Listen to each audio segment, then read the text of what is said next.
So இன்றைக்கி நம்ம என்ன பார்க்க போகிறோன்னா நெக்ஸ்ட் வந்து types of forces. So types of ஃபோர்ஸஸில் என்ன பார்க்குறோன்னா ஸோ 2 ஃபோர்ஸஸ் இருக்குது ஓகேங்களா. ஃபர்ஸ்ட் வந்து like parallel forces.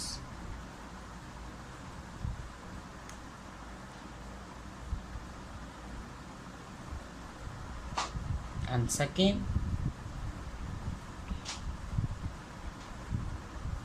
unlike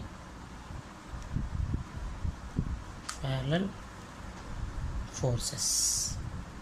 so first வந்து லைக்கும் செகண்ட் வந்து அன்லைக்கும் சொல்லியிருக்காங்க. ஸோ ஃபர்ஸ்ட் லைக்னா so like means 2 or more forces equal or unequal magnitude acting along the same direction.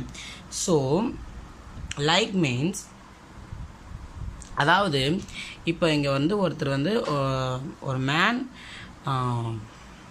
Man வந்து ஒரு இதை வந்து தள்ளிட்டு போகிறான். இப்போது அதை வந்து பின்னாடி இருந்த ஒருத்தர் வந்து சேம் டைரக்ஷனுக்கு அவன் வந்து தள்ளுறான். ஸோ இப்போ ஒரு மேன் வந்து இந்த டைரக்ஷன்லேயே ஸோ ஃபோர்ஸ் 1 இது, இவன் கொடுக்குறது வந்து ஃபோர்ஸ் 2. அப்போ ஃபோர்ஸ் 1ம் ஃபோர்ஸ் 2ம் இங்கே வந்து என்னது சேம் டைரக்ஷன். அப்போ ஸோ அதை தான் இங்கே சொல்லியிருக்காங்க. 2 more forces equal or unequal.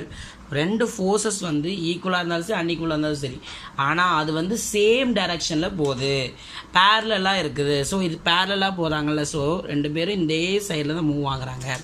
So this is the example, like this is the like parallel forces.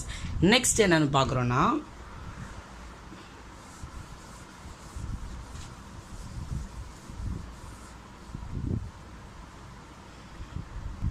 Next வந்து unlike parallel forces. So unlike parallel ஃபோர்ஸஸ்னால் இப்போ என்ன லைக்னா என்னது, இதே சைடு மூவ் ஆகுதா லைக் சொன்னோம். ஆனால் அன்லைக் பார்த்தா ஒருத்தர் இந்த சைட்லேருந்து மூவ் பண்ணுறதும் ஒருத்தர் இந்த சைட்லேருந்து மூவ் பண்ணுறதும், அதாவது நீங்கள் பார்த்துருப்பீங்க இந்த கயிறுக்கும் போட்டிங்கன்னா ஸோ லைக் தட் ஓகேங்களா. ஸோ அப்போ இந்த சைட்லேருந்து ஃபோர்ஸை வந்து அப்ளை பண்ணுறதும் இந்த சைட்லேருந்து இந்த சைடுக்கு போகிற மாதிரி ஃபோர்ஸ் அப்ளை பண்ணுறதும். So this is called as a unlike parallel forces. அப்போ லைக் ஃபோர்ஸஸ் லைக் பேரலல் ஃபோர்ஸஸும் அன்லைக் பேரலல் ஃபோர்ஸஸ்க்கும் டிஃப்ரென்ஸ் உங்களுக்கு தெரிஞ்சிச்சு.